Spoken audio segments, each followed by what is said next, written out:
Hello, 4ാം ക്ലാസ്സിലെ എൻ്റെ എല്ലാ പ്രിയ LSS ആസ്പിരൻസിനും G-Cube അക്കാഡമിയിലേക്ക് സ്വാഗതം. ഞാൻ നദ. ഞാൻ നിങ്ങൾക്ക് GK ക്ലാസ് എടുക്കാൻ വേണ്ടിയിട്ടാണ് വന്നിരിക്കുന്നത്. അപ്പൊ എന്താ എല്ലാവരുടെയും വിശേഷങ്ങളൊക്കെ? ഹാപ്പി അല്ലേ? എല്ലാവരും ഉഷാറല്ലേ? ഓക്കെ, അപ്പൊ എല്ലാവരും LSSന് വേണ്ടിയിട്ട് പഠിക്കാൻ വേണ്ടിയിട്ട് സെറ്റായി റെഡി ആയിട്ട് ഇരിക്കുകയാണല്ലേ? ഓക്കെ, അപ്പൊ നമുക്ക് നിങ്ങൾ LSSന്റെ സിലബസ് ഒക്കെ കണ്ടിട്ടുണ്ടാവും. സ്കൂളിലെ ടീച്ചേഴ്സ് ഒക്കെ പറഞ്ഞു തന്നിട്ടുണ്ടാവും LSSന്റെ സിലബസ് എങ്ങനെയാണ് ഓരോ സബ്ജക്റ്റിലും മാർക്ക് വരിക എന്നുള്ള കാര്യങ്ങളൊക്കെ. അപ്പൊ നിങ്ങൾ നോക്കിയപ്പോ GK എത്ര മാർക്ക് ആയിരുന്നു കണ്ടിരുന്നേ? GK 10 മാർക്കാണുള്ളത് അല്ലേ? അപ്പൊ GK നമുക്ക് ഒരു 10 മാർക്കിന്റെ ക്വസ്റ്റ്യൻ ആണ് എക്സാമിന് വരിക. അപ്പൊ നമ്മൾ അത് ഓരോ ദിവസവും GK കുറച്ച് ക്വസ്റ്റ്യൻസ് അങ്ങനെ നോക്കി പോയി കഴിഞ്ഞാൽ കുറച്ച് ക്വസ്റ്റ്യൻസ് നോക്കി കഴിഞ്ഞാൽ നമുക്ക് ആ 10 മാർക്ക് ഷുവർ ആയിട്ട് നമുക്ക് അടിക്കാൻ പറ്റും. ഓക്കെ, അപ്പൊ നമുക്കിന്ന് നമ്മുടെ GK ക്ലാസ് നമുക്ക് നമ്മുടെ രാജ്യത്തെ കുറിച്ച്, നമ്മുടെ ഇന്ത്യയിലുള്ള കുറച്ച് സ്റ്റേറ്റ്സുകളെ കുറിച്ചുള്ള കുറച്ച് ക്വസ്റ്റ്യൻസ് വെച്ചിട്ട് തന്നെ അങ്ങ് സ്റ്റാർട്ട് ചെയ്യാം. ഓക്കെ, അപ്പോ നമ്മളെ രാജ്യം അല്ലെ, ഇന്ത്യ രാജ്യത്ത് എത്ര സംസ്ഥാനങ്ങളുണ്ട് എന്നുള്ള ക്വസ്റ്റ്യൻ ആയിക്കോട്ടെ ആദ്യം. ഓക്കെ, ഒന്നാമത്തെ ചോദ്യം, how many States in India? ഇന്ത്യയിൽ എത്ര സംസ്ഥാനങ്ങളുണ്ട്? എത്ര സംസ്ഥാനങ്ങളുണ്ടെടാ നമ്മൾ ഇന്ത്യ രാജ്യത്ത്? അതെ, എത്ര ഉണ്ട്? എല്ലാവർക്കും അറിയാം, സിമ്പിൾ ക്വസ്റ്റ്യൻ ആണല്ലേ.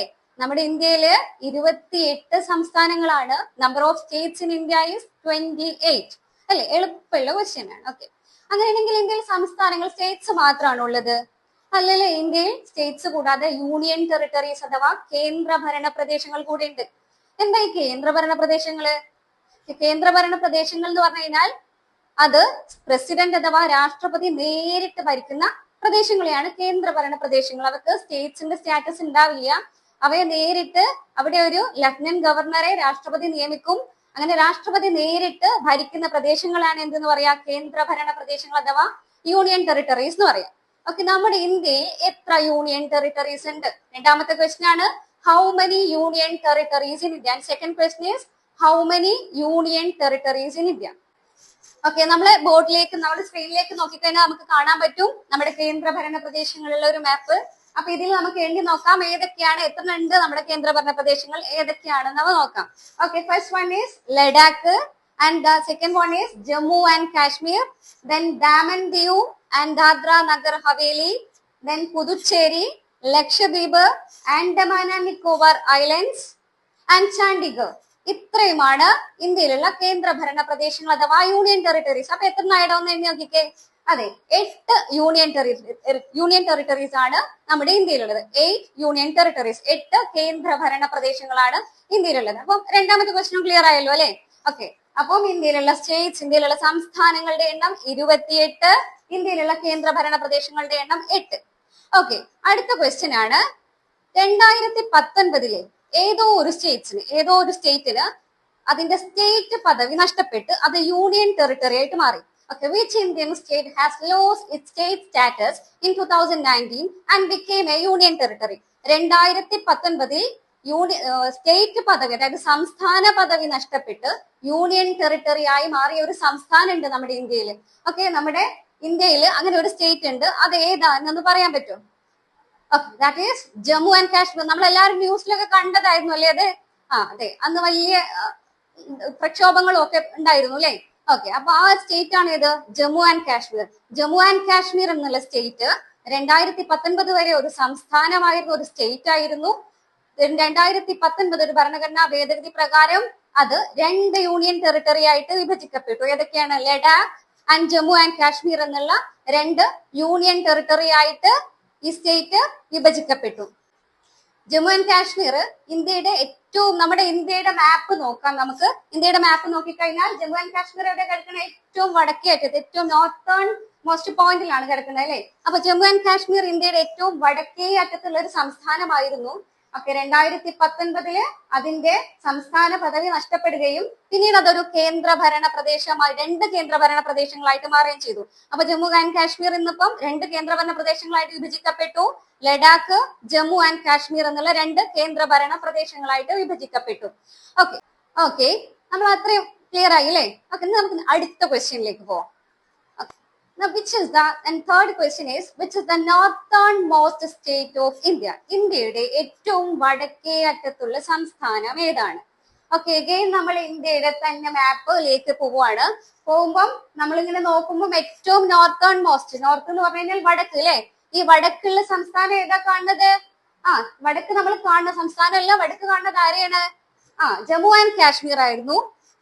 പക്ഷെ ഇന്നിപ്പം ജമ്മു കാശ്മീർ എന്തല്ല, ഒരു സ്റ്റേറ്റ് അല്ല. So which is the northern most state? ഇന്ത്യയുടെ ഏറ്റവും വടക്കേ അറ്റത്തുള്ള സ്റ്റേറ്റ് ഏതാണെന്ന് ചോദിച്ചാൽ ജമ്മു കാശ്മീരിന് തൊട്ടു താഴെ വരുന്ന ഹിമാചൽ പ്രദേശ് ആണ് ഇപ്പോൾ northern most state of India, ഇന്ത്യയുടെ ഏറ്റവും വടക്കേ അറ്റത്തുള്ള സംസ്ഥാനം. അപ്പൊ മക്കളെ, നിങ്ങൾക്ക് ഈ നോർത്ത്, സൗത്ത്, ഈസ്റ്റ്, വെസ്റ്റ്, അതായത് വടക്ക്, തെക്ക്, കിഴക്ക്, പടിഞ്ഞാറ്, ഇങ്ങനെയുള്ള കാര്യങ്ങളൊക്കെ ഡൗട്ട് ഉണ്ടോ? അപ്പൊ അങ്ങനെയാണെങ്കിൽ നമുക്ക് അതൊന്നും ക്ലിയർ ചെയ്താലോ? ഏതാണ് നമുക്ക് ഈ ക്വസ്റ്റ്യൻസ് ഒക്കെ വരാൻ സാധ്യത ഉണ്ട്. Which is the northern most state, eastern most state, southern most state and western most state. ഇത് നമ്മൾ പഠിക്കണം. അതിനാദ്യം നമുക്ക് ആ ഡയറക്ഷൻസ് ഒന്ന് ക്ലിയർ ആവണം. നമ്മൾ ഈ സ്റ്റേറ്റ്സ് ഏതൊക്കെയെന്ന് പഠിക്കുന്നതിന് മുന്നേ നമ്മൾ ഈ ഡയറക്ഷൻ എങ്ങനെയാണ് മനസ്സിലാക്കുക എന്നൊന്ന് നോക്കാം ആദ്യം. ഈ ഡയറക്ഷൻസ് ക്ലിയർ ആയിട്ട് പഠിച്ചു കഴിഞ്ഞാൽ നമുക്ക് ഇന്ത്യയുടെ മാപ്പ് എടുത്താൽ തന്നെ നമുക്ക് എളുപ്പം പഠിക്കാൻ പറ്റും. ഏതൊക്കെയാണ് നോർത്തേൺ മോസ്റ്റ് സ്റ്റേറ്റ്, ഏതാണ് ഈസ്റ്റേൺ മോസ്റ്റ് സ്റ്റേറ്റ് എന്നൊക്കെ നമുക്ക് ഈസി ആയിട്ട് പഠിക്കാൻ പറ്റും. അപ്പൊ നമ്മൾ ഈ നമ്മളെ ഡയറക്ഷൻസ്, ദിശകളെ എങ്ങനെ എളുപ്പം മനസ്സിലാക്കാന്ന് നോക്കിയാലോ? ഓക്കെ, അപ്പൊ നമ്മൾ നോക്കാം. നമുക്ക് ടോട്ടൽ എത്ര ഡയറക്ഷൻസ് ഉള്ളത്? 4 ഡയറക്ഷൻസ് അല്ലെ. നോർത്ത് അഥവാ വടക്ക്, ആൻഡ് സൗത്ത് അഥവാ തെക്ക്, ഈസ്റ്റ് അഥവാ കിഴക്ക്, ആൻഡ് വെസ്റ്റ് അഥവാ പടിഞ്ഞാറ്. ഇങ്ങനെ 4 ഡയറക്ഷൻസ് ആണുള്ളത്. ഓക്കെ, ഇംഗ്ലീഷിൽ എഴുതുന്നവർക്ക് ഈസി ആയിട്ട് എങ്ങനെ നമ്മൾ ഈ ഡയറക്ഷൻസ് മനസ്സിലാക്കാൻ നോക്കാം. ഓക്കെ, നോക്കിക്കോട്ടോ. നമ്മളൊരു സിഗ്സാഗ് ലൈൻ വരയ്ക്കുന്ന പോലെ നോക്കിയാൽ മതി. ഫസ്റ്റ് നോർത്ത്, നോർത്തിൽ നിന്നും നമ്മൾ നേരെ ഈസ്റ്റിലേക്ക് വരയ്ക്കാം. ഓക്കെ, ഈസ്റ്റിൽ നിന്നും നേരെ വെസ്റ്റിലേക്ക് വരയ്ക്കുക, ദെൻ സൗത്തിലേക്ക് വരയ്ക്കുക. എന്താടാ വായിക്കുക? NEWS. എന്താണ് NEWS? ഇതെന്താ വായിക്കുക? ന്യൂസ് അല്ലെ? NEWS. അപ്പൊ ഈ ഒരു പാറ്റേൺ എങ്ങനെയാ നമ്മൾ വരച്ചതെന്നൊന്ന് ആലോചിച്ചാൽ മതി. അപ്പൊ ഏതാണ് ഇത്? നോർത്ത്, ഇത് ഈസ്റ്റ്, ഇത് വെസ്റ്റ് ആൻഡ് സൗത്ത്. അപ്പൊ ഈസി ആയിട്ട് നമുക്ക് ഡയറക്ഷൻസ് മനസ്സിലാവില്ലേ? ന്യൂസ് എന്ന് ആലോചിച്ച് വെച്ചാൽ മതി. ആ ഒരു ഓർഡർ ഈ പിക്ചർ മനസ്സിൽ കാണുക, എങ്ങനെയാണ് നമ്മൾ വരച്ചതെന്ന് ആലോചിക്കുക, എന്നിട്ട് ന്യൂസ് എന്നുള്ള ഒരു വേർഡ് ആലോചിച്ച് കഴിഞ്ഞാൽ നമുക്ക് ഈസി ആയിട്ട് ഡയറക്ഷൻസ് ഏതൊക്കെയെന്നുള്ള പെട്ടെന്ന് കത്തും. ഓക്കെ, അങ്ങനെയാണെങ്കിൽ അപ്പൊ മലയാളം മീഡിയംകാർ ഞങ്ങൾ എങ്ങനെയാ അത് പഠിക്കാന്ന് ടെൻഷൻ ആവേണ്ട നിങ്ങൾക്കും ഉണ്ട് കേട്ടോ. ഓക്കെ, നോക്കിക്കോ. എങ്ങനെയാന്ന് വെച്ച് കഴിഞ്ഞാൽ നോക്കിക്കോ. വാ കി പ തു, വാ കി പ തെ. ഓക്കെ, എന്താണ്? വാ കി പ തെ എന്നുള്ള ഒരു ചെറിയ കോഡ് കേട്ടോ. ഓക്കെ, വാ കി പ തെ എന്നുള്ള ഈ ഒരു ചെറിയ കോഡ് നിങ്ങളും ആലോചിച്ച് വെക്കുക. അപ്പൊ ഇതേപോലെ തന്നെ ഈ ഒരു നമ്മളെ ഡയറക്ഷൻ, ഈ ഒരു പിക്ചർ മനസ്സിൽ വെക്കുക. എങ്ങനെയാണോ നമ്മൾ ഈ ലൈൻ വരച്ച് എന്ന് ആലോചിക്കുക. നമുക്ക് ഈസി ആയിട്ട് എങ്ങനെ ഡയറക്ഷൻസ് മനസ്സിലാക്കാം. ഓക്കെ, ഇങ്ങനെയാണ് നമ്മൾ ഡയറക്ഷൻസ് മനസ്സിലാക്കുക കേട്ടോ. അപ്പൊ ഡയറക്ഷൻസ് ഒക്കെ ക്ലിയർ ആയല്ലോ നിങ്ങൾക്ക്? അപ്പൊ ഏതാണ് വടക്ക്, ഏതാണ് കിഴക്ക്, തെക്ക്, പടിഞ്ഞാറ് എന്നൊക്കെ ക്ലിയർ ആയല്ലോ അല്ലെ? ഓക്കെ, അങ്ങനെയാണെങ്കിൽ നമുക്ക് അടുത്ത ക്വസ്റ്റ്യനിലേക്ക് പോവാം. ഏതാണ് ഇന്ത്യയുടെ നോർത്തേൺ മോസ്റ്റ് സ്റ്റേറ്റ്? നമ്മൾ പറഞ്ഞു അല്ലെ, ഇന്ത്യയുടെ വടക്കേ അറ്റത്തുള്ള സംസ്ഥാനം. ഒക്കെ നമ്മൾ ഇനി ഇന്ത്യയുടെ മാപ്പിലേക്ക് പോവാണ്. ഓക്കെ, അപ്പൊ ഇന്ത്യയുടെ വടക്കേ അറ്റത്തുള്ള സംസ്ഥാനമാണ് ചോദിച്ചത്, കേന്ദ്രഭരണ പ്രദേശം അഥവാ യൂണിയൻ ടെറിട്ടറി അല്ല. അപ്പൊ നമ്മൾ ഡയറക്ഷൻ ഒക്കെ പഠിച്ചു കഴിഞ്ഞു. നമുക്ക് എളുപ്പമാണ്. Which is northern most state of India. ഏതാണ് ഇന്ത്യയുടെ വടക്കേ അറ്റത്തെ സംസ്ഥാനം? ദാറ്റ് ഈസ്, ഈ മാപ്പ് നോക്കിക്കഴിഞ്ഞാൽ നമുക്ക് മനസ്സിലാവും, that is Himachal Pradesh. Okay, അങ്ങനെയാണെങ്കിൽ which is the southernmost state of India? ഇന്ത്യയുടെ സദേൺ മോസ്റ്റ് സ്റ്റേറ്റ് ഏതാണ്? അതായത് ഇന്ത്യയുടെ തെക്കേ അറ്റത്തെ സംസ്ഥാനം ഏതാണ്? ഓക്കെ, നമ്മളെ മാപ്പ് നോക്കിക്കോ. ഏതാണ് ഇന്ത്യയുടെ തെക്കേ അറ്റത്തെ സംസ്ഥാനം? ആ സംസ്ഥാനത്തിന് ഒരു പ്രത്യേകത കൂടിയുണ്ട്. That shares border with Kerala. Okay, എന്താണ്? Southernmost state of India that shares border with Kerala. ഇന്ത്യയുടെ തെക്കേ അറ്റത്തെ സംസ്ഥാനം അത് കേരളവുമായിട്ട് അതിർത്തി പങ്കിടുന്നുണ്ട്. ഏതാണ് സംസ്ഥാനം? ഓക്കെ, നമ്മൾ മാപ്പ് നോക്കിക്കഴിഞ്ഞാൽ ഈസി ആയിട്ട് മനസ്സിലാവും. നമ്മുടെ അയൽക്കാരനാണ് ആരാണ്? തമിഴ്നാടാണ് കേട്ടോ. തമിഴ്നാടാണ്. That is the southernmost state of Kerala and that shares border with Kerala. ഇന്ത്യയുടെ തെക്കേ അറ്റത്തെ സംസ്ഥാനം അത് കേരളവുമായി അതിർത്തി പങ്കിടുന്നുണ്ട്. ഓക്കെ, അപ്പൊ ഇത്രയും മനസ്സിലായല്ലോ. അപ്പൊ നോർത്തേൺ മോസ്റ്റ് സ്റ്റേറ്റ് ഏതാ പഠിച്ചിരുന്നത് നമ്മള്? Himachal Pradesh. And southern most state ഏതാ പഠിച്ചത്? That is Tamil Nadu. ഓക്കെ, അങ്ങനെയാണെങ്കിൽ which is the western most, ഇന്ത്യയുടെ പടിഞ്ഞാറേ അറ്റത്തുള്ള സംസ്ഥാനം, western most state of Kerala, which is the western most state of Kerala, ഇന്ത്യയുടെ പടിഞ്ഞാറേ അറ്റത്തുള്ള സംസ്ഥാനം ഏതാണ്? ഒന്ന് നോക്കി, ഈ നമ്മുടെ ഈ മാപ്പിലേക്ക് നോക്കി കഴിഞ്ഞാൽ തന്നെ നമുക്കത് മനസ്സിലാവും. Which is the westernmost state, ഇന്ത്യയുടെ പടിഞ്ഞാറേറ്റത്തുള്ള സംസ്ഥാനം ഏതാണ്? Okay, that is Gujarat. Okay, ഗുജറാത്തിന് വേറെ പ്രത്യേകത കൂടിയുണ്ട്. എന്താണെന്നറിയോ? ഗുജറാത്ത് ആണ് ഇന്ത്യയിൽ ഏറ്റവും കടൽ തീരമുള്ള സംസ്ഥാനം. അപ്പൊ നമുക്കൊരു ക്വസ്റ്റ്യനും കൂടി കിട്ടി. ഇന്ത്യയിൽ ഏറ്റവും കടൽ തീരമുള്ള സംസ്ഥാനം ഏതാണ്? ഇന്ത്യയിൽ ഏറ്റവും കടൽ തീരമുള്ള സംസ്ഥാനം ഗുജറാത്ത്. അപ്പൊ ഗുജറാത്തിന്റെ രണ്ട് പ്രത്യേകത പഠിച്ചു. ഒന്ന്, southern most state of Kerala, ഇന്ത്യയുടെ പടിഞ്ഞാറേറ്റത്തുള്ള സംസ്ഥാനമാണ്. ആൻഡ് കടൽ തീരം കൂടുതലുള്ള ഇന്ത്യൻ സംസ്ഥാനമാണ്. ഓക്കെ, അങ്ങനെ വേറൊരു പ്രത്യേകത കൂടി ഉണ്ടല്ലോ ഗുജറാത്തിന്. എന്താണ്? നമ്മുടെ രാഷ്ട്രപിതാവ് മഹാത്മാഗാന്ധി ജനിച്ച സ്റ്റേറ്റ് ആണ് അല്ലെ. മഹാത്മാഗാന്ധിയുടെ ജന്മസ്ഥലമായ പോർബന്ദർ ഏത് സ്റ്റേറ്റിലാണ്? നമ്മുടെ മഹാത്മാഗാന്ധിയുടെ ജന്മസ്ഥലമായ പോർബന്ദർ സ്ഥിതി ചെയ്യുന്നതും ഈ ഗുജറാത്തിലാണ്. അപ്പൊ ഗുജറാത്ത് നമ്മൾ പഠിച്ചപ്പോ 3 കാര്യങ്ങൾ ഗുജറാത്തിനെ കണക്ട് ചെയ്ത് പഠിച്ചു. സതേൺ മോസ്റ്റ് അഥവാ പടിഞ്ഞാറേ അറ്റത്തുള്ള സംസ്ഥാനമാണ്, ഏറ്റവും കൂടുതൽ കടൽ തീര ദൈർഘ്യമുള്ള സംസ്ഥാനമാണ്, ആൻഡ് മഹാത്മാഗാന്ധിയുടെ ജന്മസ്ഥലമായ പോർബന്ദർ സ്ഥിതി ചെയ്യുന്നതും ഗുജറാത്തിലാണ്. അപ്പൊ ഗുജറാത്ത് നമ്മൾ 2 കാര്യങ്ങൾ കൂടെ പഠിച്ചു. എന്താണ്? ഒന്ന്, western most state of Kerala, ഇന്ത്യയുടെ പടിഞ്ഞാറേ അറ്റത്തുള്ള സംസ്ഥാനമാണ്. പിന്നെ കടൽ തീരം കൂടുതലുള്ള സംസ്ഥാനം, അതായത് തീരദേശ ദൈർഘ്യം കൂടുതലുള്ള സംസ്ഥാനമാണ് ഗുജറാത്ത്. ആൻഡ് അടുത്ത കാര്യം എന്താണ്? നമ്മുടെ രാഷ്ട്രപിതാവ് ആരാ? ഓക്കെ, രാഷ്ട്രപിതാവ് ഗാന്ധിജിയുടെ ജന്മസ്ഥലമായ പോർബന്ദർ എവിടെയാ സ്ഥിതി ചെയ്യുന്നത്? ഏത് സ്റ്റേറ്റിലാണ് സ്ഥിതി ചെയ്യുന്നത്? അതും ഗുജറാത്തിലാണ് സ്ഥിതി ചെയ്യുന്നത്. അപ്പൊ നമ്മള് ഗുജറാത്തിനെ കുറിച്ച് 3 ഇമ്പോർട്ടന്റ് പോയിന്റ്സ് പഠിച്ചു കഴിഞ്ഞു കേട്ടോ. ഏതൊക്കെയാണ്? ഒന്ന്, വെസ്റ്റേൺ മോസ്റ്റ്, ഇന്ത്യയുടെ പടിഞ്ഞാറേ അറ്റത്തുള്ള സംസ്ഥാനമാണ്. ദെൻ ഏറ്റവും കൂടുതൽ തീരദൈർഘ്യം അഥവാ കടൽ തീരം കൂടുതലുള്ള സംസ്ഥാനമാണ്. ആൻഡ് ഗാന്ധിജിയുടെ ജന്മസ്ഥലമായ പോർബന്ദർ സ്ഥിതി ചെയ്യുന്നത് ഗുജറാത്തിലാണ്. അപ്പൊ ഗുജറാത്തിനെ കുറിച്ച് 3 ഫാക്ട്സ് ക്ലിയർ അല്ലേ? പഠിച്ചു കഴിഞ്ഞില്ലേ? ഓക്കെ, അങ്ങനെയാണെങ്കിൽ നമുക്ക് നെക്സ്റ്റ് ക്വസ്റ്റ്യനിലേക്ക് പോവാം. അപ്പൊ നമ്മളിപ്പോ ഏതൊക്കെ പഠിച്ചു? നോർത്തേൺ മോസ്റ്റ് സ്റ്റേറ്റ് പഠിച്ച്, സതേൺ മോസ്റ്റ് സ്റ്റേറ്റ് പഠിച്ച്, ആൻഡ് വെസ്റ്റേൺ മോസ്റ്റ് സ്റ്റേറ്റ് പഠിച്ചു. അങ്ങനെയാണെങ്കിൽ നമ്മുടെ ഈ നെക്സ്റ്റ് ക്വസ്റ്റ്യൻ ആണ്, which is the eastern most state of Kerala, ഇന്ത്യയുടെ കിഴക്കേ അറ്റത്തുള്ള സംസ്ഥാനം ഏതാണ്? ഓക്കെ, നമ്മള് വീണ്ടും നമ്മളെ മാപ്പിലേക്ക് തന്നെ പോവാണ്. അപ്പൊ നോക്കിക്കഴിഞ്ഞാൽ ഏതാ ഇന്ത്യയുടെ, നമുക്ക് ഡയറക്ഷൻസ് ഒക്കെ നമുക്ക് ക്ലിയർ ആയതല്ലേ? ഏതാണ്? North, south, east and west, വടക്ക്, തെക്ക്, കിഴക്ക്, പടിഞ്ഞാറ്. നമുക്ക് ഡയറക്ഷൻസ് ഒക്കെ അറിയാം. ആ ഡയറക്ഷൻസ് നമ്മൾ മനസ്സിൽ വെച്ചുകൊണ്ട് തന്നെ ഏതാണ് ഈസ്റ്റേൺ മോസ്റ്റ്, ഏതാണ് കിഴക്കേ അറ്റത്തുള്ള സംസ്ഥാനം നമുക്ക് മാപ്പ് നോക്കി പറഞ്ഞൂടെ? എളുപ്പല്ലേ? ഏതാണ്? അതാണ് അരുണാചൽ പ്രദേശ്. ഏതാണ്? അരുണാചൽ പ്രദേശ്. ഓക്കെ, അപ്പൊ നമ്മുടെ ഈ അരുണാചൽ പ്രദേശ് ഓർത്ത് വെക്കാൻ വേറൊരു ട്രിക്ക് കൂടി ഉണ്ട് കേട്ടോ. നിങ്ങൾക്ക് മലയാളത്തിൽ ഈ സമാന പദങ്ങൾ പഠിക്കുമ്പോഴേ ഈ സൂര്യന് വേറൊരു വേർഡ് കൂടെ നമ്മൾ പഠിക്കുന്നുണ്ട്. ഏതാണ്? സൂര്യന് വേറൊരു വേർഡ് കൂടെ സമാന പദം ഉണ്ട്, അരുണൻ അല്ലേ. നമ്മുടെ സൂര്യൻ എവിടെ ഉദിക്കുക? ഏത് ഡയറക്ഷനിലാണ് സൂര്യൻ ഉദിക്കുക? അത് കിഴക്ക് സൈഡിലാണ്, ഈസ്റ്റിലാണല്ലേ സൂര്യൻ ഉദിക്കുക. അപ്പം ഈസ്റ്റേൺ മോസ്റ്റ് സ്റ്റേറ്റ് അരുണൻ, അതായത് സൂര്യനെ ആലോചിച്ചാൽ മതി. അപ്പൊ ആ ഫാക്ട് കണക്ട് ചെയ്ത് നമുക്ക് ആലോചിക്കാം ഈസ്റ്റേൺ മോസ്റ്റ് സ്റ്റേറ്റ് ഏതാണ്, കിഴക്കേ അറ്റത്തുള്ള സംസ്ഥാനം ഏതാണ്? അരുണാചൽ പ്രദേശ്. ഓക്കെ, അപ്പൊ എല്ലാവരും നമ്മൾ സ്റ്റേറ്റ്സിന്റെ ഡയറക്ഷൻസ് ഒക്കെ പഠിച്ചു കഴിഞ്ഞില്ലേ? അപ്പൊ എല്ലാവരും ഇത്ര റെഡി അല്ല? നമ്മൾ ഡയറക്ഷൻസ് മനസ്സിലാക്കി, ഏതൊക്കെ ഡയറക്ഷനിലാണ് ഏതൊക്കെ സ്റ്റേറ്റുകൾ എന്നുള്ള കാര്യങ്ങൾ മനസ്സിലാക്കി. നമ്മൾ ഡയറക്ഷൻ എങ്ങനെ എളുപ്പം മനസ്സിലാക്കി ഒരു കോഡ് വെച്ചിട്ട് നമ്മൾ പഠിച്ചില്ലേ? അതെ, ന്യൂസ് എന്നുള്ള കോഡ് വെച്ച് വാക്കി പാത്ത് എന്ന് മലയാളം മീഡിയംകാർക്കുള്ള ഒരു കോഡ് വെച്ചിട്ട് നമ്മളിത് സെറ്റ് ആക്കി അല്ലെ. അപ്പൊ ഡയറക്ഷൻസ് നിങ്ങൾക്ക് ക്ലിയർ ആയി. ഏതൊക്കെ ഡയറക്ഷനിലാണ് ഏതൊക്കെ സ്റ്റേറ്റ്സ് എന്നുള്ള കാര്യങ്ങളും നിങ്ങൾക്ക് ക്ലിയർ ആയില്ലേ? അപ്പൊ മക്കൾ നന്നായിട്ട് ശ്രദ്ധിച്ചിരിക്കട്ടോ. ഇതിനെ ലാസ്റ്റ് നമ്മൾ ഫുൾ ക്വസ്റ്റ്യൻസും ഡിസ്കസ് ചെയ്ത് കഴിഞ്ഞ് നമ്മൾ ഇടയിൽ 1-2 ക്വസ്റ്റ്യൻസ് നിങ്ങളോട് ചോദിക്കൂട്ടോ. അപ്പൊ നിങ്ങൾക്ക് അത് പറയാൻ പറ്റുണ്ടോ നോക്കണേ. ഓക്കെ, നമ്മൾ നെക്സ്റ്റ് ക്വസ്റ്റ്യനിലേക്ക് പോവാണ്. കറന്റ് ആയിട്ട് ഇമ്പോർട്ടൻസ് ഉള്ള ഒരു ക്വസ്റ്റ്യൻ ആണ് കേട്ടോ നമ്മൾ നെക്സ്റ്റ് പോകുന്നത്. ഇന്ത്യയിൽ നാളികേര ഉൽപാദനത്തിൽ മുന്നിൽ നിൽക്കുന്ന സംസ്ഥാനം ഏതാണ്? അതായത് ഇപ്പോ പ്രസന്റ് ആയിട്ട് ഇന്ത്യയിൽ നാളികേര ഉൽപാദനത്തിൽ മുന്നിൽ നിൽക്കുന്ന സംസ്ഥാനം. Which states lead in the production of coconut in India? ഏത് സംസ്ഥാനമാണ് ഇന്ത്യയിൽ നാളികേര ഉൽപാദനത്തിൽ 1-ാം സ്ഥാനം നിൽക്കുന്നത്?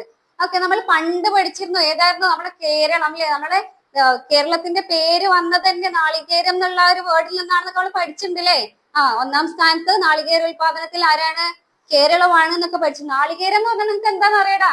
എന്താണ്? നമ്മളെ തേങ്ങയില്ലേ, തേങ്ങ, അതാണ് നാളികേരം കേട്ടോ. ഓക്കെ, അപ്പൊ നമ്മള് നാളികേര ഉൽപാദനത്തില് 1-ാം സ്ഥാനത്തുള്ള സ്റ്റേറ്റ് ഏതാണ്? കേരളമാണോ? ഇപ്പോഴും നാളികേര ഉൽപാദനത്തിൽ നമ്മുടെ തേങ്ങന്റെ ഉൽപാദനത്തിൽ മുന്നിൽ നിൽക്കുന്ന സ്റ്റേറ്റ് കേരളം തന്നെയാണോ? ആണടാ. ഓക്കെ. ഓക്കെ. ഇപ്പം കേരള അല്ല കേട്ടോ. നമ്മളെ നാളികേര ഉൽപാദനത്തിൽ കേരളമല്ല ഒന്നാം സ്ഥാനത്ത് നിൽക്കുന്നത്. നമ്മളെ കോക്കനട്ട് ഉൽപാദനത്തിൽ, അത് നാളികേര ഉൽപാദനത്തിൽ ഒന്നാം സ്ഥാനത്ത് നിൽക്കുന്ന സ്റ്റേറ്റ് കർണാടകം. നമ്മളെ അയൽ സംസ്ഥാനമായിട്ടുള്ള കർണാടകമാണ് നാളികേര ഉൽപാദനത്തിൽ മുന്നിട്ട് നിൽക്കുന്ന സ്റ്റേറ്റ്. അപ്പൊ നമ്മൾ ഏകദേശം ഒരു 9ഓളം ക്വസ്റ്റ്യൻസ് കവർ ചെയ്തിട്ടോ. അപ്പൊ അതൊക്കെ ഓർമ്മയുണ്ടല്ലോ അല്ലെ? അത്രയും നമ്മള് നല്ലോണം ശ്രദ്ധിച്ചിരിക്കണം. ആരും ക്ലാസ്സിന് വേറെ ലോകത്തേക്കൊന്നും പോകരുത് കേട്ടോ. ഇവിടെ തന്നെ ശ്രദ്ധിച്ചിരിക്കുക. ഓക്കെ. നമ്മൾ ലാസ്റ്റ് നിങ്ങളോട് ക്വസ്റ്റ്യൻ ചോദിക്കൂട്ടത്തിന്റെ ഇടയാണ്. ഓക്കെ. അങ്ങനെയാണെങ്കിൽ നമ്മൾ അടുത്ത ക്വസ്റ്റ്യൻക്ക് പോവാണ്. ഇന്ത്യയിൽ പാൽ ഉൽപാദനത്തിൽ മുന്നിട്ട് നിൽക്കുന്ന സംസ്ഥാനം ഏത്? Which state leads in the production of milk in India? ഇന്ത്യയിൽ പാൽ ഉൽപാദനത്തിൽ മുന്നിട്ട് നിൽക്കുന്ന സ്റ്റേറ്റ് ഏതാണ്? അറിയോ നിങ്ങൾക്ക്? എന്തെങ്കിലും ഐഡിയ ഉണ്ടോ? ഏതായിരിക്കും? ഒന്ന് ഗസ് ചെയ്ത് നോക്കിക്കേ. നിങ്ങൾക്ക് ഏതൊക്കെ സ്റ്റേറ്റ്സ് അറിയാം? ഓക്കെ. ചിലർക്കൊക്കെ അറിയാലേ. ഓക്കെ. എന്നാ ബാക്കി ടീച്ചർ പറഞ്ഞുതരാം. ഏതാണ് ഇന്ത്യയിൽ നാളികേര ഉൽപാദനത്തിൽ ഇന്ത്യയിൽ പാൽ ഉൽപാദനത്തിൽ മുന്നിട്ട് നിൽക്കുന്ന സംസ്ഥാനം ഏതാണ്? അത് ആന്ധ്രാപ്രദേശ് ആണ് കേട്ടോ. ഇന്ത്യയിൽ പാൽ ഉൽപാദനത്തിൽ മുന്നിട്ട് നിൽക്കുന്ന സംസ്ഥാനം ഏതാണ്? ആന്ധ്രാപ്രദേശ്. ഓക്കെ. നമ്മുടെ ആന്ധ്രാപ്രദേശിന് വേറെ 1-2 പ്രത്യേകത കൂടിയുണ്ട്. എന്താണെന്നറിയോ?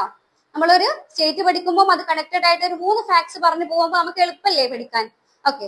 അപ്പോ പാൽ ഉൽപാദനത്തിൽ മുന്നിട്ട് നിൽക്കുന്ന സംസ്ഥാനമാണ് ആന്ധ്രാപ്രദേശ്. കൂടാതെ ഇന്ത്യയിൽ മുട്ട, അതായത് എഗിന്റെ പ്രൊഡക്ഷനിലും മുന്നിട്ട് നിൽക്കുന്ന സംസ്ഥാനമാണ് ആന്ധ്രാപ്രദേശ്. അപ്പൊ എന്തിന്റെയൊക്കെ പ്രൊഡക്ഷനിലാണ്? മിൽക്കിന്റെ പ്രൊഡക്ഷനിലും മുട്ട ഉൽപാദനത്തിൽ. The state which leads in the production of egg, അതും ആരാണ്? ആന്ധ്രാപ്രദേശ് ആണ്. ഓക്കെ. അങ്ങനെയാണെങ്കിൽ ആന്ധ്രാപ്രദേശിന് വേറൊരു പ്രത്യേകത കൂടിയുണ്ട്. എന്താന്ന് നിങ്ങൾ ഒന്ന് ആലോചിച്ച് നോക്കി. എന്താണെന്നറിയോ? Most populated state in India. ഇന്ത്യയിൽ ഏറ്റവും കൂടുതൽ പോപ്പുലേഷൻ ഉള്ള സ്റ്റേറ്റ് ആണ് ഏത്? ഇന്ത്യയിൽ ഏറ്റവും കൂടുതൽ പോപ്പുലേഷൻ ഉള്ള സ്റ്റേറ്റ് കൂടിയാണ് ഏത്? ആന്ധ്രാപ്രദേശ്. അപ്പൊ ആന്ധ്രാപ്രദേശിനെ കുറിച്ച് നമ്മൾ 3 കാര്യങ്ങൾ പഠിച്ചു. അപ്പം ഗുജറാത്തിനെ കുറിച്ച് 3 കാര്യങ്ങൾ നേരത്തെ പറഞ്ഞില്ലേ? അരുണാചൽ പ്രദേശ് പറഞ്ഞിരുന്നു, തമിഴ്നാട് പറഞ്ഞിരുന്നു. ഇതൊക്കെ നമ്മൾ ഹിമാചൽ പ്രദേശ് പറഞ്ഞു. ആരും കൂടെ പഠിച്ചു? ആന്ധ്രാപ്രദേശിനെ കുറിച്ച് കൂടെ 3 കാര്യങ്ങൾ കൂടെ പഠിച്ചു. ഓക്കെ. സെറ്റ് അല്ല? അപ്പൊ എല്ലാം നിങ്ങളൊന്ന് ആലോചിച്ച് നോക്കിട്ടോ. ഒന്നും മറന്നു പോകരുത്. നമ്മൾ പറഞ്ഞ കോഡൊക്കെ ഉണ്ടായിരുന്നില്ലേ? അരുണാചൽ പ്രദേശിനൊക്കെ ഒരു കോഡൊക്കെ പറഞ്ഞിരുന്നു നമ്മള്. അപ്പൊ അതൊക്കെ ഒന്ന് മൈൻഡിലൂടെ ഒന്ന് ഓടിച്ചു വിടണം കേട്ടോ. ഓക്കെ. ലാസ്റ്റ് നമ്മൾ ക്വസ്റ്റ്യൻ ചോദിക്കുമ്പോ കിട്ടണേ. ഓക്കെ. അങ്ങനെ നമ്മൾ ഇപ്പൊ ഇത്രയും കാര്യങ്ങൾ പറഞ്ഞു. അപ്പൊ നമ്മൾ ഇനി ഏറ്റവും സിമ്പിൾ ആയിട്ടുള്ള ഒരു ക്വസ്റ്റ്യൻ ഇതിന്റെ ഇടയിൽ പറയാം. നമ്മൾ ഫസ്റ്റ് തന്നെ സിമ്പിൾ ആയി പോകണ്ടെന്ന് വെച്ചിട്ടാണ് ഈ ക്വസ്റ്റ്യൻ ഇടയിൽ കഴിക്കിയത് കേട്ടോ. എന്താണെന്നറിയോ? Which is the largest state in India? ഇന്ത്യയിലെ ഏറ്റവും വലിയ സ്റ്റേറ്റ് ഏതാണ്? ഇന്ത്യയിലെ ഏറ്റവും വലിയ സംസ്ഥാനം ഏതാണ്? ഏതായിരിക്കും? ഐഡിയ ഉണ്ടോ? ഇന്ത്യയിലെ ഏറ്റവും വലിയ സംസ്ഥാനം ഏതായിരിക്കും? ഒരു രാജ്യത്തെ ഏറ്റവും വലിയ ആളായിരിക്കും. ഇപ്പൊ ഈ രാജഭരണക്കുള്ള കാലത്തെ ഒരു രാജ്യത്തെ ഏറ്റവും വലിയ ആൾ ആരായിരിക്കും? അവിടുത്തെ രാജാവായിരിക്കും അല്ലെ? അതേപോലെ തന്നെ നമ്മുടെ സ്റ്റേറ്റ്സിന്റെ ഇടയിൽ ഒരു രാജാവുണ്ട്. എന്തുകൊണ്ട്? പേരുണ്ട് രാജാവായിട്ടുള്ള ഒരു സ്റ്റേറ്റ് ഉണ്ട്. ഏതാണെന്നറിയോ? രാജസ്ഥാൻ. അതെ, രാജസ്ഥാൻ. പേരും നമ്മൾ ആലോചിക്കുമ്പോ തന്നെ രാജാവ് എന്നല്ലേ? അപ്പൊ രാജസ്ഥാനാണ് ഇന്ത്യയിലെ ഏറ്റവും വലിയ സ്റ്റേറ്റ്. അപ്പം നമ്മൾക്ക് ഇത്ര സിമ്പിൾ ആയിട്ട് അത് ആലോചിക്കല്ലേ? ഒരു രാജ്യത്തെ ഏറ്റവും വലിയ ആൾ ആരാണ്? രാജാവാണ്. അപ്പൊ നമ്മുടെ സ്റ്റേറ്റ്സിന്റെ ഇടയിൽ പേരുകൊണ്ട് രാജാവായിട്ടുള്ള ആരാണ്? രാജസ്ഥാനാണ്. അപ്പൊ നമ്മുടെ ഇന്ത്യയിലെ ഏറ്റവും വലിയ സ്റ്റേറ്റ് ഏതാണ്? ഒരു സംശയമില്ലാണ്ട് നമുക്ക് പറയാം ആരാണ്? രാജസ്ഥാനാണ് കേട്ടോ. ഓക്കെ. അങ്ങനെയാണെങ്കിൽ ഇന്ത്യയിലെ ഏറ്റവും സ്മോളസ്റ്റ് സ്റ്റേറ്റ് ഏതാടാ? Which is the smallest state? ഏതാണ് ഇന്ത്യയിലെ ഏറ്റവും ചെറിയ സംസ്ഥാനം?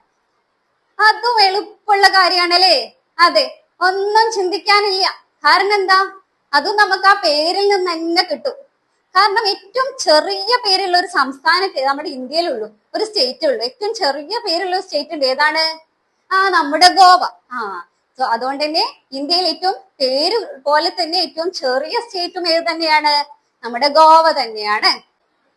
അപ്പൊ നമ്മള് ഏറ്റവും വലിയ സ്റ്റേറ്റ് പഠിച്ചു, ഏറ്റവും ചെറിയ സ്റ്റേറ്റും പഠിച്ചു. അപ്പൊ നമ്മൾ പഠിച്ചു നേരത്തെ നമ്മൾ നേരത്തെ പറഞ്ഞിരുന്നു ഇന്ത്യയിൽ സ്റ്റേറ്റ്സ് മാത്രമൊന്നുമല്ല ഉള്ളത്, പിന്നെ എന്തുകൂടെ ഉണ്ട്?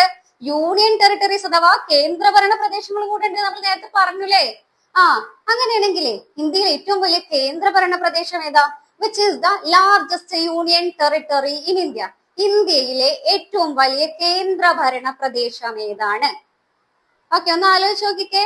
അതൊരു കറണ്ട് അഫയർ കൂടിയാണ് കേട്ടോ. അടുത്തായിട്ട് വന്നൊരു കാര്യം കൂടെയാണ്. നിങ്ങൾ എല്ലാവരും പത്രത്തിലൊക്കെ വായിച്ചിട്ടുണ്ടാവും. എന്നും പത്രമൊക്കെ വായിക്കലില്ലേ മക്കള്? സ്ഥിരമായിട്ട് പത്രം വായിക്കണം കേട്ടോ. അത് LSS പ്രിപ്പയർ ചെയ്യുന്ന മക്കള് ശ്രദ്ധിക്കേണ്ട ഒരു പ്രധാന കാര്യമാണ്. സ്ഥിരമായിട്ട് പത്രം വായിക്കുക. അന്നുള്ള കറണ്ട് ആയിട്ടുള്ള കാര്യങ്ങൾ നിങ്ങൾ നോട്ട് ചെയ്ത് വെക്കുക കേട്ടോ. ഓക്കെ, അപ്പൊ നിങ്ങളിപ്പോ അങ്ങനെ ശീലമുള്ള കുട്ടികളാണ്, എന്തായാലും ഈ ന്യൂസ് കേട്ടിട്ടുണ്ടാവും. ഓക്കെ, അപ്പൊ ഏതാണ് ഇന്ത്യയിൽ ഏറ്റവും വലിയ കേന്ദ്രഭരണ പ്രദേശം? അടുത്ത് രൂപീകരിക്കപ്പെട്ട ഒരു കേന്ദ്രഭരണ പ്രദേശമാണ്. ഏതാടാ? അതാണ് ലഡാക്ക്. നമ്മൾ പറഞ്ഞു നേരത്തെ ജമ്മു ആൻഡ് കാശ്മീർ വിഭജിച്ചിട്ട് ജമ്മു കാശ്മീർ എന്നും ലഡാക്ക് എന്നും 2 കേന്ദ്രഭരണ പ്രദേശങ്ങളായിട്ട് വിഭജിക്കപ്പെട്ടു എന്നൊക്കെ നേരത്തെ പറഞ്ഞില്ലേ നമ്മള്, ഓർക്കണില്ലേ? ആ സാധനം, ആ ലഡാക്കില്ലേ, ആ ലഡാക്കാണ് ഇന്ത്യയിലെ ഏറ്റവും വലിയ കേന്ദ്രഭരണ പ്രദേശം. അങ്ങനെയാണെങ്കിലേ which is the smallest union territory in India? ഇന്ത്യയിലെ ഏറ്റവും ചെറിയ യൂണിയൻ ടെറിട്ടറി, ഏറ്റവും ചെറിയ കേന്ദ്രഭരണ പ്രദേശം ഏതാ? അത് നമുക്ക് എല്ലാവർക്കും ഏറ്റവും ഫെമിലിയർ ആയിട്ടുള്ള ഒരു കേന്ദ്രഭരണ പ്രദേശം കേട്ടോ.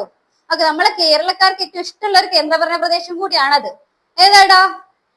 എല്ലാവർക്കും നമ്മൾ കേന്ദ്രഭരണ പ്രദേശങ്ങൾ പേര് പറയുമ്പോൾ നമുക്ക് ഏറ്റവും പരിചയമുള്ള കേന്ദ്രഭരണ പ്രദേശം ഏതാ? ലക്ഷദ്വീപ് അല്ലേ, നമ്മുടെ ലക്ഷദ്വീപ്. അതാണ് ഇന്ത്യയിലെ ഏറ്റവും ചെറിയ കേന്ദ്രഭരണ പ്രദേശം. That is smallest union territory in India. Okay, അപ്പൊ ഇത്രയും പഠിച്ച കാര്യങ്ങളൊക്കെ നിങ്ങൾക്ക് സെറ്റ് അല്ലേ, റെഡി അല്ലേ? ഇനി ഇതിൽ സംശയം വരരുത് കേട്ടോ. അപ്പൊ നിങ്ങൾ ഈ ക്ലാസ് റിവൈസ് ചെയ്ത് കേൾക്കണം കേട്ടോ. റിവൈസ് ചെയ്ത് കേൾക്കാൻ നിങ്ങൾ നോട്ട് എഴുതി വെക്കൂലോ, അതൊന്ന് ഇടയ്ക്കെടുത്തൊന്ന് റിവൈസ് ചെയ്യണം കേട്ടോ. നമ്മൾ ഈ വായിച്ചിട്ട് കഴിഞ്ഞു കഴിഞ്ഞാൽ ആഴ്ചയിൽ ഒരിക്കൽ നിങ്ങൾ അതൊന്ന് റിവൈസ് ചെയ്ത് നോക്കുക. GK ക്വസ്റ്റ്യൻസ് ഒക്കെ പ്രത്യേകിച്ച് നിങ്ങളൊന്ന് റിവൈസ് ചെയ്ത് നോക്കിക്കഴിഞ്ഞാൽ നിങ്ങളുടെ മൈൻഡിൽ അവിടെ കിടന്നോളൂ. പിന്നെ നിങ്ങൾ അത് എക്സാമിന്റെ സമയത്ത് പിന്നെ അതിങ്ങനെ ഫസ്റ്റ് മുതൽ എടുത്തു വെച്ച് പഠിക്കേണ്ട ആവശ്യമില്ല. നിങ്ങൾ അത് ആഴ്ചയിൽ ഒരിക്കൽ നിങ്ങളൊന്ന് റിവൈസ് ചെയ്യുക. പഠിച്ച കാര്യങ്ങളുണ്ടല്ലോ ഒന്ന് റിവൈസ് ചെയ്യുക. ദെൻ മാസത്തിൽ ഒരിക്കൽ വീണ്ടും ഒന്ന് റിവൈസ് ചെയ്ത് കഴിഞ്ഞാൽ പിന്നെ നിങ്ങൾ ഒന്നും സംശയിക്കേണ്ട. എക്സാമിന്റെ ടൈമിൽ നിങ്ങൾ GK ക്വസ്റ്റ്യൻസിന് വേറെ പോയിട്ട് പഠിക്കണല്ലോ, എത്രയോ പഠിക്കാനുണ്ടല്ലോ എന്നൊന്നും ആലോചിക്കേണ്ട കാര്യമില്ല. അത് നിങ്ങളുടെ മനസ്സിലവിടെ സെറ്റ് ആയിരിക്കും കേട്ടോ. അപ്പൊ നിങ്ങൾ റിവൈസ് ചെയ്യുന്ന കാര്യത്തില് നിങ്ങൾ ഒരു കോംപ്രമൈസും വിചാരിക്കരുത്, നിങ്ങൾ അത് ചെയ്യുക. അപ്പൊ എന്താണെന്നറിയോ, ഇത് പഠിച്ചു കഴിഞ്ഞാല് നിങ്ങൾക്ക് വേറെ ഒരുപാട് ഗുണങ്ങളുണ്ട്. സ്കൂളിൽ ക്യൂസ് കോമ്പറ്റീഷൻ ഒക്കെ ഉണ്ടാവുമല്ലോ, അതിലൊക്കെ ഫസ്റ്റ് അടിക്കുകയും ചെയ്യാം. ഓക്കെ, അതിലൊക്കെ നിങ്ങൾക്ക് വിന്നർ ആവാം. സ്കൂളിൽ നല്ല സ്റ്റാർ ആവാനും ഈ GK പഠിക്കുമ്പോൾ ഒരുപാട് ഉപകാരങ്ങളുണ്ട് കേട്ടോ. നിങ്ങൾക്ക് ക്വിസ് കോമ്പറ്റീഷനിലൊക്കെ ഫസ്റ്റ് അടിച്ച് സ്റ്റാർ ആവാനൊക്കെ പറ്റുവേ. ഓക്കെ, അപ്പൊ നമ്മൾ ഇനി നെക്സ്റ്റ് ക്വസ്റ്റ്യനിലേക്ക് പോവാണ്. നെക്സ്റ്റ് നമ്മൾ കറണ്ട് റിലേറ്റഡ് ആയിട്ടുള്ള ഒരു ക്വസ്റ്റ്യൻ തന്നെയാണ് ചോദിക്കാൻ പോണത്. നിങ്ങൾ എല്ലാവരും ഞാൻ പറഞ്ഞു നേരത്തെ പത്രം വായിക്കുന്ന ശീലമുള്ള മക്കളായിരിക്കും, എനിക്ക് ഉറപ്പാണ്. കാരണം എല്ലാവരും നല്ല മിടുക്കന്മാരും മിടുക്കികളായിട്ടുള്ള മക്കളാണ്. ഓക്കെ, അപ്പൊ നിങ്ങൾ കേട്ട ക്വസ്റ്റ്യൻ തന്നെയാവും. ഓക്കെ, അപ്പൊ നമ്മുടെ ഇന്ത്യയിൽ ഒരു റെയിൽവേ ആർച്ച് ബ്രിഡ്ജ് ഉണ്ട്, റെയിൽവേ ആർച്ച് പാലം. ആ ആർച്ച് പാലത്തിന് പ്രത്യേകത ഉണ്ട്, ലോകത്തിലെ തന്നെ ഏറ്റവും വലിയ റെയിൽവേ ആർച്ച് പാലാണ്. ഓക്കെ, അത് ഏത് സംസ്ഥാനത്താണ്? ഇത് നദിക്ക് കുറുകെയാണെന്ന് അറിയാം. നിങ്ങൾക്ക് എല്ലാവർക്കും അറിയാമത്, നിങ്ങൾ വായിച്ചിട്ടും ചിലപ്പം എഴുതി വെച്ചിട്ടൊക്കെ ഉണ്ടാവും അല്ലെ. നിങ്ങൾ കറണ്ട് അഫയർ എഴുതി വെക്കുന്നതിന്റെ കൂടുതലൊക്കെ എഴുതി വെച്ചിട്ടുണ്ടോ? അന്നത്തെ ന്യൂസ് നോട്ട് ചെയ്യുന്നതിന്റെ കൂടുതലേ ഓർമ്മയുണ്ടോ കാര്യം? ഒന്ന് ആലോചിച്ച് നോക്കിയേ. ഏതാണ്? നമ്മുടെ ജമ്മു ആൻഡ് കാശ്മീർ. നമ്മൾ നേരത്തെ പറഞ്ഞില്ലേ, ജമ്മു കാശ്മീർ ഇപ്പൊ എത്ര പ്രാവശ്യം നമ്മളെ ക്വസ്റ്റിന്റെ ഇടയിൽ കയറി വന്നല്ലേ? നമ്മൾ ഈ ക്ലാസ്സിന്റെ ഇടയിൽ ഇപ്പൊ എത്ര പ്രാവശ്യം ജമ്മു കാശ്മീർ കയറി വന്നു? അതെ, ജമ്മു കാശ്മീരിൽ തന്നെ ചിനാബ് നദിക്ക് കുറുകെയുള്ള ഒരു ബ്രിഡ്ജാണ് റെയിൽവേ ബ്രിഡ്ജ്. ചിനാബ് ബ്രിഡ്ജ് എന്ന് തന്നെ പറയാം. അതാണ് ലോകത്തിലെ തന്നെ ഏറ്റവും വലിയ റെയിൽവേ ആർച്ച് പാലമാണ് ചിനാബ് ബ്രിഡ്ജ്. അത് എവിടെയാണ് ലൊക്കേറ്റ് ചെയ്യുന്നത്? എവിടെയാണ് സ്ഥിതി ചെയ്യുന്നത്? അത് ജമ്മു ആൻഡ് കാശ്മീരിലെ ചിനാബ് നദിക്ക് കുറുകെയാണ് സ്ഥിതി ചെയ്യുന്നത്. Which is the highest railway arch bridge in world? That is Chenab bridge and that is situated and located in Jammu and Kashmir. അടുത്ത ക്വസ്റ്റ്യനും കറണ്ട് റിലേറ്റഡ് ആയിട്ടുള്ള ക്വസ്റ്റ്യൻ ആണ്. നമുക്ക് ഏറ്റവും എളുപ്പം പറയാൻ പറ്റുന്ന ചോദ്യം കേട്ടോ. ചോദ്യം പറയട്ടെ, ഇന്ത്യയിൽ ആയുർദൈർഘ്യം ഏറ്റവും കൂടുതലുള്ള state? Which state has more life expectancy in India? എന്താ ആയുർദൈർഘ്യം? ആയുർദൈർഘ്യം എന്ന് പറഞ്ഞാൽ എന്താ അറിയാം നിങ്ങൾക്ക്? അതന്നെ ലൈഫ് എക്സ്പെക്ടൻസി. എന്താ അങ്ങനെ പറഞ്ഞു കഴിഞ്ഞാൽ ഒരാൾ ഇത്ര കാലം ജീവിക്കുന്ന ഒരു പ്രതീക്ഷ ഉണ്ടാവുമല്ലോ ആളുകള്. അതാണ് നമ്മൾ ഈ ആയുർദൈർഘ്യം കൊണ്ട് ഉദ്ദേശിക്കുന്നത്. അങ്ങനെയാണെങ്കിൽ ഈ ആയുർദൈർഘ്യം കൂടിയ സ്റ്റേറ്റ് ഏതാന്നാ ചോദിച്ചത്. ഇന്ത്യയിൽ ഏറ്റവും കൂടുതൽ ആയുർദൈർഘ്യമുള്ള സംസ്ഥാനം ഏതാണ്? ഏതാ? നിങ്ങൾക്ക് എല്ലാവർക്കും അറിയാം, നമുക്ക് അതിനെ കുറിച്ചൊന്നും സംശയിക്കേണ്ട കാര്യമൊന്നുമില്ല അല്ലെ? അത് ഏതായിരിക്കും? ആരോഗ്യരംഗത്ത് മുന്നിട്ട് നിൽക്കുന്ന സംസ്ഥാനം തന്നെ ആയിരിക്കൂലേ? അത് ഏതാടാ? അത് നമ്മുടെ കേരളം തന്നെയാണ് കേട്ടോ. ആയുർദൈർഘ്യം, നമ്മുടെ ലൈഫ് എക്സ്പെക്ടൻസി എന്ന് പറയുന്നത് 75 മുതൽ 77 വരെയാണ് പുതിയ കണക്ക് പ്രകാരം. അപ്പം ഇന്ത്യയിൽ ഏറ്റവും കൂടുതൽ ആയുർദൈർഘ്യമുള്ള സംസ്ഥാനം നമ്മുടെ കേരളം. ഒന്നും സംശയിക്കണ്ട, ആരോഗ്യരംഗത്ത് നമ്മൾ മുന്നിട്ട് 1 നമ്പറാണ് നമ്മളല്ലേ. സോ അതുകൊണ്ട് തന്നെ ആയുർദൈർഘ്യത്തിൽ 1ാം സ്ഥാനത്തുള്ള സംസ്ഥാനം ഏതാണ് ചോദിച്ചു കഴിഞ്ഞാൽ ആരാണ്? കേരളം തന്നെയാണ്. ഓക്കെ, അങ്ങനെയാണെങ്കിലേ അടുത്ത ക്വസ്റ്റ്യൻ. ഓക്കെ, നെക്സ്റ്റ് ക്വസ്റ്റ്യനിലേക്ക് നമ്മൾ പോവാണ്. ഇന്ത്യയിൽ ശിശു മരണ നിരക്ക് ഏറ്റവും കുറവുള്ള സംസ്ഥാനം. Okay, which state has lowest infant mortality rate in India? ഇന്ത്യയിൽ ശിശു മരണ നിരക്ക് ഏറ്റവും കുറവുള്ള സംസ്ഥാനം ഏതാണ്? ആയുർദൈർഘ്യത്തിൽ മുന്നിട്ട് നിൽക്കുന്ന സംസ്ഥാനം നമ്മളെ കേരളമാണ് എന്ന് പറഞ്ഞു. അങ്ങനെയാണെങ്കിൽ ശിശുമരണ നിരക്കിൽ അതായത് ശിശുമരണ നിരക്ക് കുറയണം, അപ്പോഴാണ് നമ്മൾ ഫസ്റ്റ് ആവുള്ളൂ അല്ലെ. അങ്ങനെയാണെങ്കിൽ ആ ഏറ്റവും കുറവുള്ള സ്റ്റേറ്റ് ഏതാണ്? ശിശുമരണ നിരക്ക് എന്ന് പറഞ്ഞു കഴിഞ്ഞാൽ ജനിച്ച ഉടനെയുള്ള കുഞ്ഞുങ്ങൾ മരിക്കണ ഒരു കണക്കുണ്ടല്ലോ, അതാണ് പറയുന്നത് കേട്ടോ. ആ ഒരു റേറ്റ് കുറവുള്ള സ്റ്റേറ്റ് ഏതാന്ന് ചോദിച്ചു. ഏതായിരിക്കും? അതും നമുക്കൊരു സംശയം ഇല്ലാണ്ട് പറയല്ലേ. ആരെന്നെയാണ്? നമ്മുടെ കേരളം തന്നെയാണ്. ശിശുമരണ നിരക്ക് ഏറ്റവും കുറവുള്ള സംസ്ഥാനവും ആര് തന്നെയാണ്? നമ്മുടെ കേരളം. ശിശുമരണ നിരക്ക് ഏറ്റവും കുറവുള്ള ചെറിയ സംസ്ഥാനങ്ങളുടെ കൂട്ടത്തിൽ ഏറ്റവും മുന്നിട്ട് നിൽക്കുന്ന സ്റ്റേറ്റ് ആണ് നമ്മുടെ കേരളം. ശിശുമരണ നിരക്ക് ഏറ്റവും കുറവ് നമ്മുടെ കേരളത്തിലല്ല, പക്ഷെ നമ്മൾ ചെറിയ സ്റ്റേറ്റുകളുടെ കൂട്ടത്തിൽ മുന്നിട്ട് നിൽക്കുന്ന സംസ്ഥാനമാണ് കേരളം. ഓക്കെ, കേരളത്തെ കുറിച്ച് അത് ഇമ്പോർട്ടന്റ് ആയിട്ടുള്ള ക്വസ്റ്റ്യൻ ആണ്. അപ്പൊ ഇത്ര ക്വസ്റ്റ്യൻസ് നിങ്ങൾ എല്ലാവരും സെറ്റ് അല്ലേ, റെഡി അല്ലേ? പഠിച്ചു കാര്യം ഉണ്ടാവും ഞാൻ വിചാരിക്കണം. ഇനി ഇതിനെ കുറിച്ച് നിങ്ങൾക്ക് ചിന്തിക്കണ്ട, ഇനി ഒന്ന് റിവൈസ് ചെയ്ത് നോക്കിയാൽ അതിൽ ആഴ്ചയിൽ ഒരിക്കലേ. അപ്പൊ സെറ്റ് അല്ലേ? ഞാൻ ചോദിക്കട്ടെ ഇതിന് ക്വസ്റ്റ്യൻസ് കുറച്ച്. ഒരു 1-2 ക്വസ്റ്റ്യൻസ് ഇതിന്റെ ഇടയിൽ ഞാൻ ചോദിക്കാം. നിങ്ങൾക്ക് ഓർമ്മ ഉണ്ടോ എന്ന് ചെക്ക് ചെയ്ത് നോക്കി. നിങ്ങളെ ഡയറക്ഷൻ പഠിക്കാൻ നമ്മൾ പറഞ്ഞ കോഡ് എന്ത് ചെയ്യുന്നടാ? എന്ത് ചെയ്യുന്നു നമ്മള്? ഇംഗ്ലീഷ് മീഡിയംകാർക്ക് പറഞ്ഞിരുന്ന കോഡ് ഉണ്ടായിരുന്നല്ലോ ഡയറക്ഷൻ പഠിക്കാൻ വേണ്ടിട്ട്. എന്ത് ചെയ്യുന്നു അത്? ന്യൂസ് അല്ലേ? എന്ത് ചെയ്യുന്നു? നോർത്ത് ജിഗ്സാഗ് ലൈൻ വരയ്ക്കണം, north, east and west, then south അല്ലെ?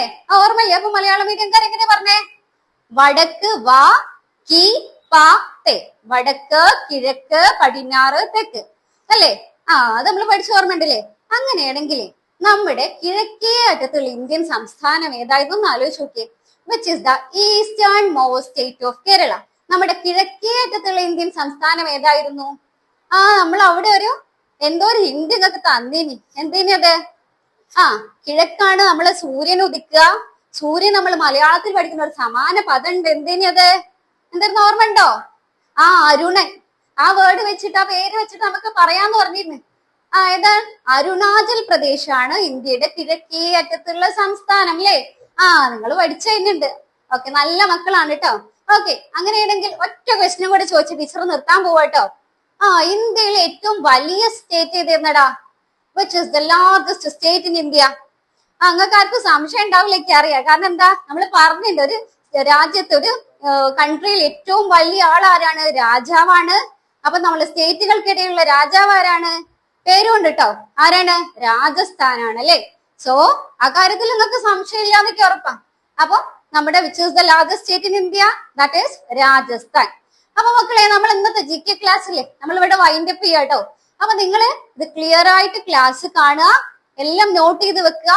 മറന്നുപോയത് റിവിഷന്റെ കാര്യം കേട്ടോ. ആഴ്ചയിൽ ഒരു ദിവസം എന്തായാലും റിവൈസ് ചെയ്യാം.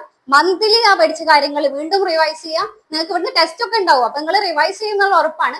എന്നാലും നിങ്ങളുടെ ഭാഗത്തുനിന്നും കൂടെ ക്ലിയർ ചെയ്യാം. Okay, thank you.